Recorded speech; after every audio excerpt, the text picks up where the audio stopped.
यह पहिला मिलनवा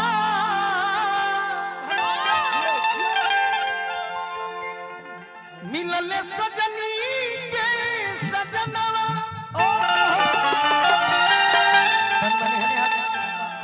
तनी भाई हने आ जाए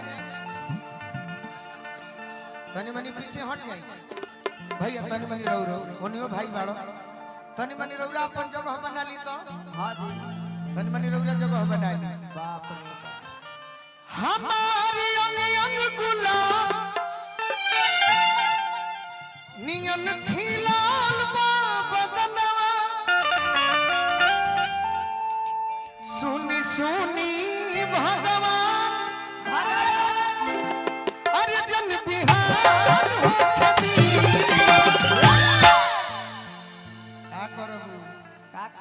सुनी सुनी भगवान अरे जन बिहान हो खदी कह रहे हो अरे कि आज राजा जी के कोरवे में जवान हो खदी आज राजा जी के कोरवे में जवान हो खदी सुनी सुनी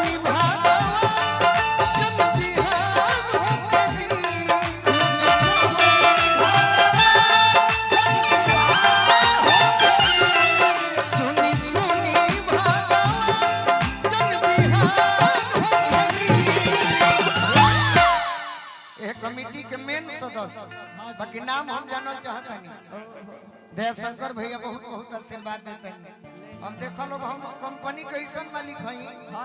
कि हमरो फायदा होई तो तोहरो फायदा होई ऐसे सबकर मनवा खुश करो जैसे हम करिला अरे कि आज राजा जी के कोरवे में जवान हो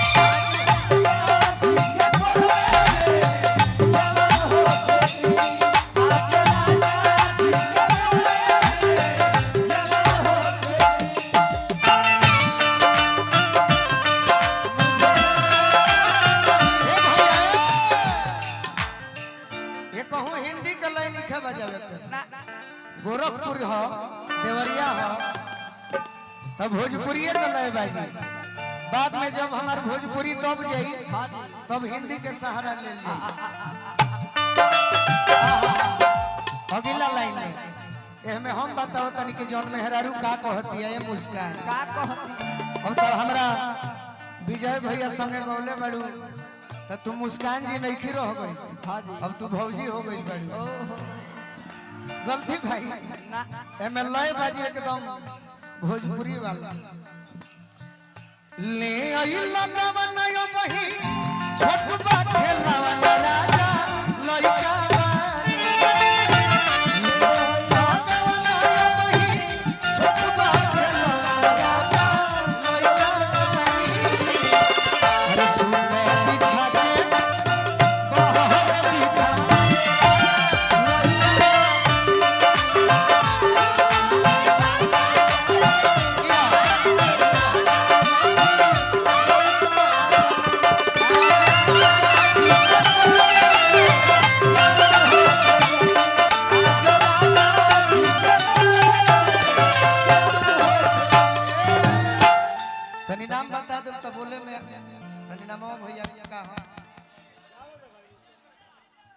विजय भैया खाली हमारा आवाज सुनत रहो ताके के बहन लड़की को हतिया कि राजा जी के ओठवा में ओठ जब सती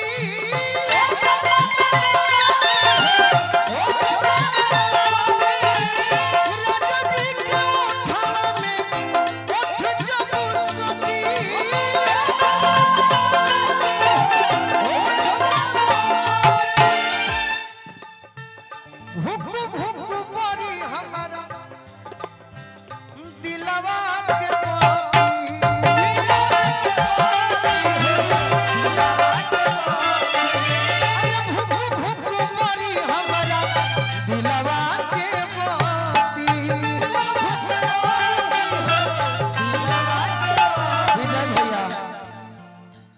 रात भर लभ के दरिया में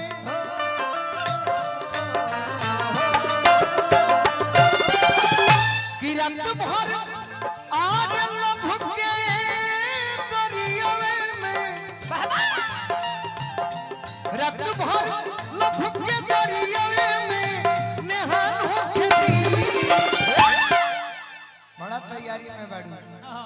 अरे कि आज राजा जी के कोरवे में जवान होके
अगर हिंदी के गीत बता गावल कोई नहीं। हाँ जी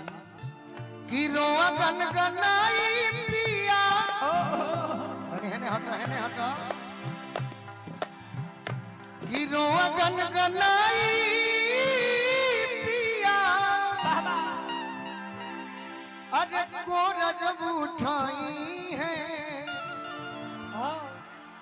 ठाकुर मनोज हमार अच्छा जियारा जुड़ाई है।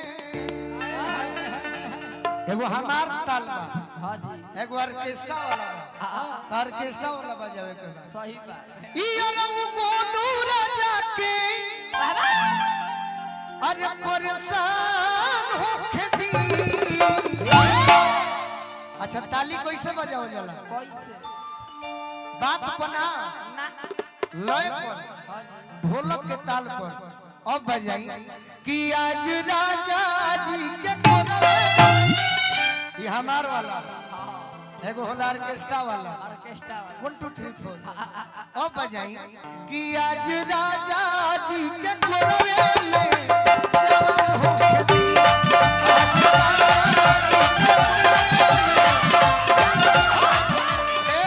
कहानी के कलाश गोलू रे जानू लगई है रे पगली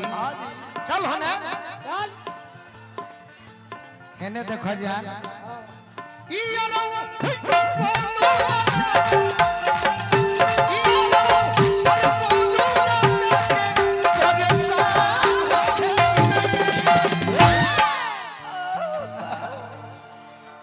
खाली मंच देखो तनी की कैसन बा त तहर हम बुखार छोड़ा दे। अब की भी मुस्कान जियो बन रहा तरह से बड़ी प्रेम बा अति सुंदर। एक आदमी जे यूज कर ले ओकरा बाद हम यूज ना करी ना बाकी का करी मजबूरी बा सही बा। अरे यो रऊ गोनू यो रऊ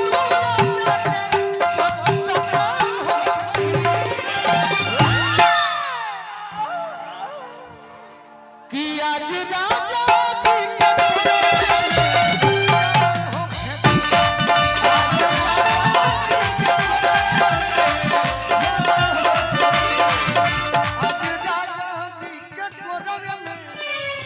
जवान होके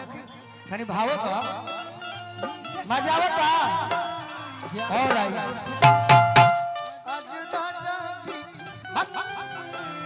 जवान होके